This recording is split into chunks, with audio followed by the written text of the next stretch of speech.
अस्सलाम वालेकुम मोहतरम नाजरीन, आप देख रहे हैं नेशनल उर्दू टीवी और मैं आपके साथ वसीम नदवी। नाजरीन, मैं आपको बता दूं कि मुल्क के अंदर में कोरोना वायरस के बढ़ते असरात और सरकारी गाइडलाइंस और मुसलमानों का एक अजीम त्यौहार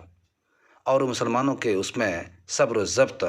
और पूरे तरीके से कानून का पालन करने की अगर हम बात करते हैं तो आप जानते हैं कि मुसलमानों ने हमेशा इस मुल्क के साथ वफ़ादारी की है और इस मुल्क को बचाने के लिए उन्होंने अपनी गर्दनें कटवाई है और अपना खून बहाया है। आप देखेंगे कि अच्छी तरीके से जानते हैं कि गए साल भी रमज़ान के अंदर जो लॉकडाउन हुआ, मुसलमानों ने मुकम्मल तरीके से सरकारी गाइडलाइंस का पालन किया और इस मरतबा भी आप देखेंगे कि जगह जगह पर उनके उलमा कराम ने सरकारी गाइडलाइंस के पालन करने का मुकम्मल तौर पर हुक्म कर चुके हैं और उन्होंने ये पैगाम उम्मत मुस्लिमा के नाम पर जारी किया कि आप अपने घरों के अंदर नमाज़ पढ़ लें और मसाजिद के अंदर नमाज़ पढ़ लें और छोटी छोटी जमात कर लें। आप देखेंगे किसी तरीके से एक फाजिल नौजवान हज़रत मौलाना मोहम्मद अमीन अख्तर नदवी जो बिहार से ताल्लुक़ रखते हैं, महाराष्ट्र के पुलिस चौकी के अंदर जो ग्रामीणों के साथ पुलिस वालों ने पदाधिकारी ने बैठक की है, उसमें उन्होंने अपना एक बयान दिया है जिसमें उन्होंने कहा है कि आप मुतमईन रहें, हम मुसलमानों के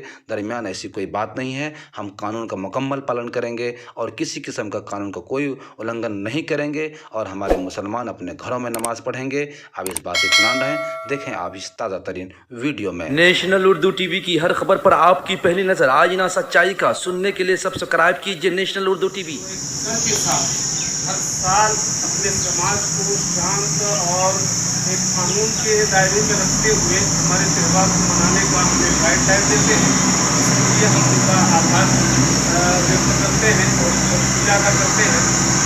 दोस्तों, हम सब जानते हैं कि गए बरस से लॉकडाउन की वजह से पूरी दुनिया के अंदर जो महामारी है,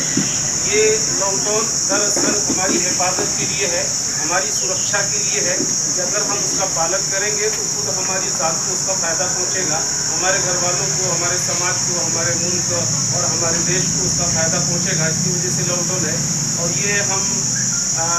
यहाँ पुलिस स्टेशन के अधिकारियों को इस बात का दिल से उनको ये एहसास दिलाते हैं और उनको इस बात का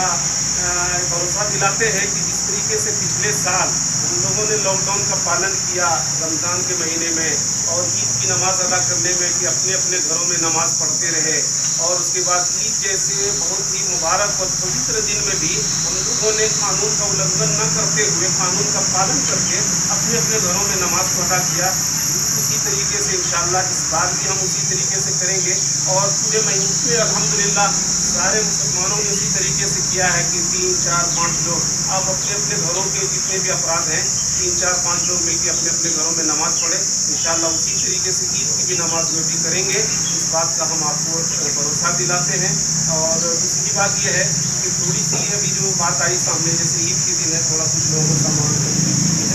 थोड़ा सा आपकी तरफ से छूट होना चाहिए, एक लाना है किसी का सामान है, ये और चूँकि साल में एक बार आता है, ये थोड़ा सा इसके बारे में दिल्ली बहुत कुछ है। बाकी इंशाअल्लाह किसी तरीके से आपने खुद इस बात का अंदाजा किया होगा कि कानून का कोई उल्लंघन नहीं किया गया और हर तरीके से हम लोगों ने कानून का पालन किया। मस्जिदों में पाबंदी लगी तो मस्जिद में जो 2, 4, 5 लोग थे उसके अलावा नहीं गए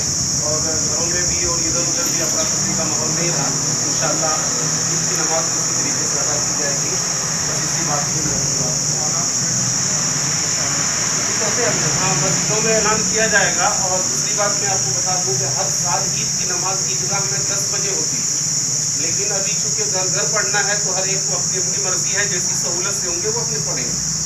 ईद की चूँकि पूरे गांव के लोग एक जगह आते थे तो 10 बजे नमाज होती थी ईद की, बकरीद की 9 बजे, लेकिन अभी उसका टाइम का कोई ये नहीं है, जो अपने अपने हिसाब से लोग नमाज अदा करेंगे। और मस्जिदों में ऐलान कर दिया जाएगा और हर साल किया भी जाता है, पिछले साल भी किया गया था, अभी भी इंशाअल्लाह किया जाएगा। ऐलान किया जाएगा कि आप अपने घरों में नमाज पढ़ें और कानून का पालन करें।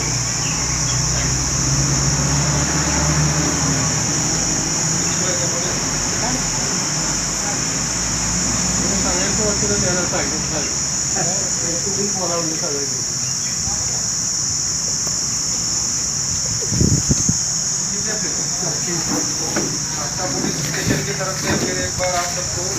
हार्दिक शुभकामनाएं। शुक्रिया।